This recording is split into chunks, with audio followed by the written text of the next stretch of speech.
Mr. Santos is back. He still refuses to take his medication. Again? This is the third time this week. He says he feels fine. He doesn't want the pills. Okay, let me talk to him. Mr. Santos, good morning. How are you feeling today? I feel good, doctor. I don't need those pills. I understand, but your blood pressure is very high. The medication helps you stay safe. My father never took pills. He lived to 90. That's wonderful, but your situation is different. Without this medication, you could have a stroke. A stroke? Yes, it can happen fast. The medication is small. You take it once a day. Only once? Only once. And we check you every week. You are not alone in this.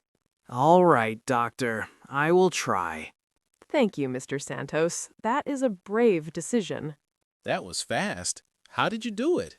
I didn't argue. I just helped him understand the risk.